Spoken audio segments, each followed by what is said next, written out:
कथा और आपके बीच बाधा नहीं बनना है।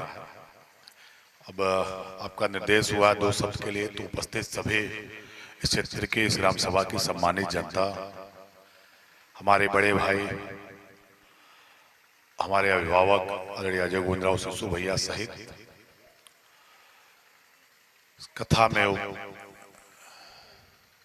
उपस्थित सभी सम्मानित जनता, जनार्दन, माता एवं बहनों, मुझे लगा कि लेट हो जाएगा आने में, लेकिन भगवान की कृपा की कथा समाप्त से पहले ही हम पहुंच गए हैं। ऐसा लग रहा था कि आज पहुंच नहीं पाएंगे, क्योंकि सुबह से ऐसे कार्यक्रम हम लोग के थे कि भारत सरकार के केंद्रीय मंत्री आए हुए थे, उनके साथ हम लोग थे। कथा हम सब सुन रहे हैं और कथा के माध्यम से जो हम लोगों को ज्ञान मिलता है, उस ज्ञान को निश्चित रूप से अपने जीवन में उतारने की जरूरत है। हम जब यहाँ कथा सुनते हैं तो जब व्यासपीठ से बैठे हुए कथावाचक के रूप में कोई भी आता है, अब जब तक हम सुनते हैं तब तक मुझे लगता है सब कुछ ठीक है और ऐसा करना चाहिए, लेकिन जाने के बाद हर व्यक्ति, अधिकांश व्यक्ति कथा में मिले हुए ज्ञान को भूल जाते हैं। आज के अवसर पे कुछ ज्यादा नहीं कहेंगे, बस इतना ही कहेंगे कि संकल्प लेने की जरूरत है कि कथा के माध्यम से जो हमें ज्ञान मिलता है, उस ज्ञान को हम अर्जित करें और अपने व्यवहारिक जीवन में भी लाएं। यही अनुरोध के साथ अब पुनः हम इस कथा में सभी आयोजक मंडल के, हमारे जो परिवार के सदस्य हैं लोग, सबके प्रति बधाई देते हुए, और आप लोगों ने मुझे इस शुभ अवसर पे बुलाया। मैं अभी आया तो मुझे लगा कि एक सड़क बन गई होगी, और इस सड़क टेंडर हुए हमको लग रहा है कि 4-5 महीने से ऊपर हो गए। मैं अभी गाड़ी में बैठा हूं तो जब आया हूं देखा हूं सड़क नहीं बना है, तो मैं व्हाट्सएप किया तो उसमें रिप्लाई आया है कि काम अभी शुरू नहीं हुआ है। आपकी जानकारी बता दें कि इसका टेंडर हुए 4 महीना हो गया। आरएस विभाग से, मेरे विधायक निधि से उसमें पैसा निर्गत कर दिया गया है, लेकिन कॉन्ट्रैक्टर के द्वारा काम नहीं शुरू कराया गया है। मुझे विश्वास है कि आज मैं स्वयं देखा हुआ नहीं शुरू है, तो 2-3 दिन के अंदर यह कार्य प्रारंभ हो जाएगा निश्चित रूप से। क्योंकि मुझे याद है कि आपका निर्देश प्राप्त हुआ था कि सड़क बन जाए, और मेरा भी ये था कि सड़क बन जाए और सड़क का मार्ग भी आपके नाम से ही रहेगा।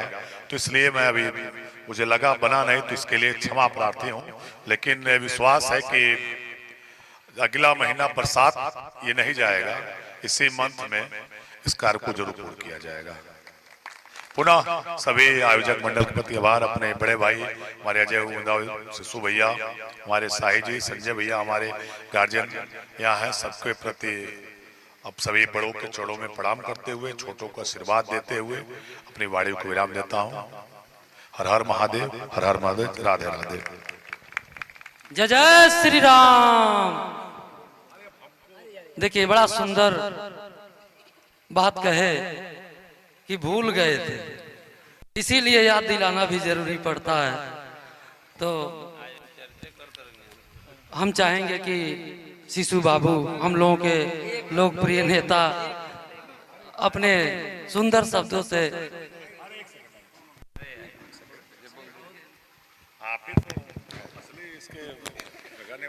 आज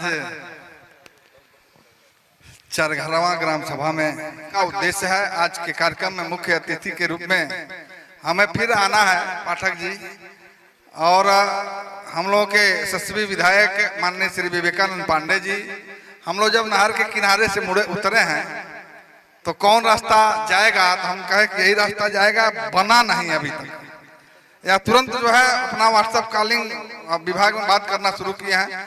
संजोग से देखिए हम नहीं जान पाए, लेकिन जवाब भी इनको मिल गया।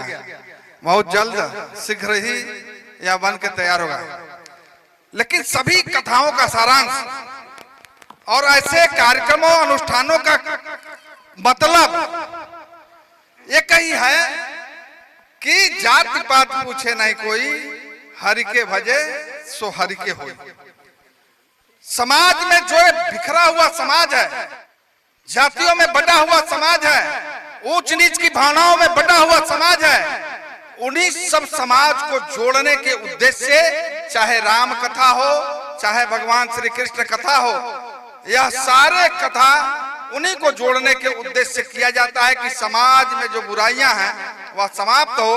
क्योंकि ऐसे कार्यक्रमों के माध्यम से समाज में यहाँ पर बैठी समाज के सभी वर्ग के लोग यहाँ पर बैठे होंगे, कोई नहीं पूछ रहा होगा कि हम किस जाति के हैं।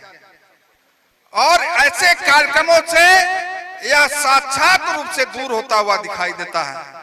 बंधुओं, चूंकि भाषण देंगे तो लंबा भी दे सकते हैं, लेकिन आप लोगों के बीच में वादा, क्योंकि बहुत परिश्रम से यह कार्यक्रम होते हैं और बहुत सौभाग्य से, बहुत भाग्य से लोगों को कथा सुनने को मिलता है। हम लोग तो पूरा सुन नहीं पाते हैं कहीं, ऐसा हम लोगों का जीवन है, लेकिन जो लोग सुन रहे हैं बहुत सौभाग्यशाली हैं।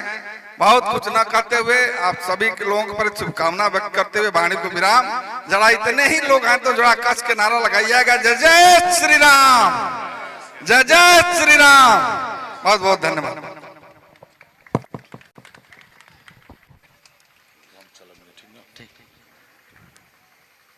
मैं चाहता हूं कि देवी जी, अनुष्का पाठक जी, विधायक जी के बारे में दो शब्द कहें। देखिए, हमारे बीच में हमारे मुखिया, हमारे विधायक जी पधारे और श्री सीसो बाबूजी भी पधारे। हम लोगों का बड़ा सौभाग्य है।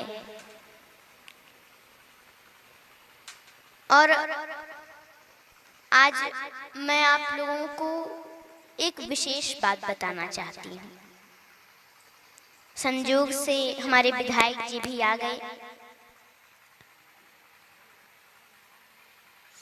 जो ये कश्मीर पहलगाम में हमारे 26 लोग मरे हैं, उनके आत्म शांति के लिए और उनके बदला को पूरा करने के लिए जो लोग शहीद हो गए हैं, उनके लिए मेरे मन में विचार आया है कि उनकी शांति के लिए, उनकी आत्मा की शांति के लिए, राष्ट्र उत्थान के लिए,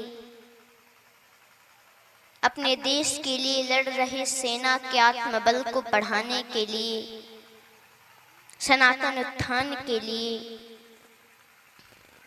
समाज कल्याण और शांति प्रस्थापित करने के लिए, सनातन और राष्ट्र के लिए निरंतर प्रयासरत रहने वाले ऐसे राजनेताओं की लंबी उम्र के लिए मैं एक यज्ञ करूं। और इसके लिए ये बताना इसलिए जरूरी है क्योंकि विधायक जी, आप लोग ही हमारे मुखिया हैं, और इसके लिए मैं आप सभी से आशीर्वाद चाहती हूँ ताकि जिस उद्देश्य से मैं यज्ञ करना चाहती हूँ वो उद्देश्य मेरा पूर्ण हो। और ये कब किया जाएगा, कहाँ पे, ये आप लोगों को बहुत जल्दी सूचित किया जाएगा। और आप लोग भी अवश्य उस यज्ञ में पधारें कथा श्रवण करने के लिए। जय श्री कृष्ण, राधे राधे।